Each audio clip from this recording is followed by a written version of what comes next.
Birinchi haqqi, ukamizdan beruxsat ko'chaga chiqmaydi.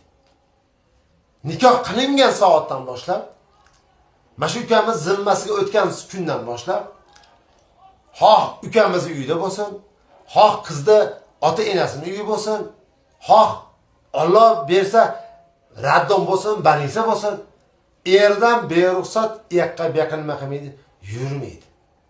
Alloh taolo Qur'oni Karimda aytibdiki: "Ya ayyuhallazina amanu", ey iymon keltirganlar, Allohga itoat qilinglar, Rasulullohga itoat qilinglar, so'ng ustinglardagi xo'jayinga itoat qilinglar. Ahli islom ittifoqi bilan aytadiki, ayol kishini xo'jayini otasi bo'ladi. To turmushga chiqqungacha.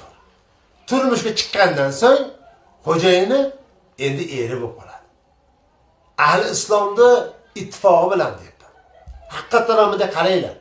Qiz bola otasini qo'ynida, ota-enasini uyida necha yil yashaydi? 18 yil yashaydi. Undan keyin birovga bergandan keyin, o'sha egasiga bergandan keyin qolgan umrini qayerda kim bilan o'tkazadi?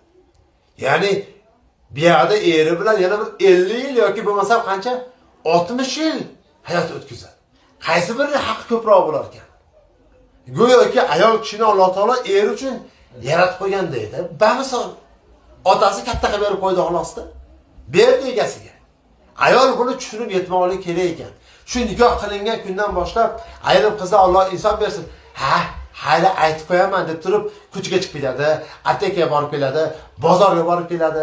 Ayasining uyiga borgan paytda yur, xolaylik ko'rib qo'yaylik desa, eriga aytmasdan ketaveradi.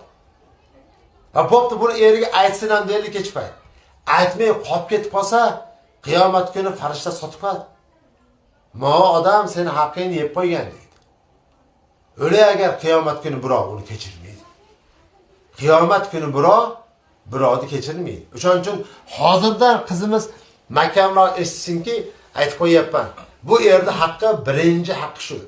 Ya'ni erdan beruxsat nima qilmaydi? Ko'chaga chiqmaydi.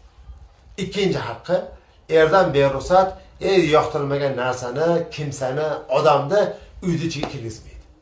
Uchinchi haqqi, modomiki haromga, makruhga ukamiz buyurmasa, xo'p bo'ladi deb nima qiladi? Itoat qiladi. Alloh bunga buyurdi Qur'oni Karimda. Ayollarga itoat qilish haqida hozir aytib o'tdik, oyatlar bor. To'rtinchi haqqi,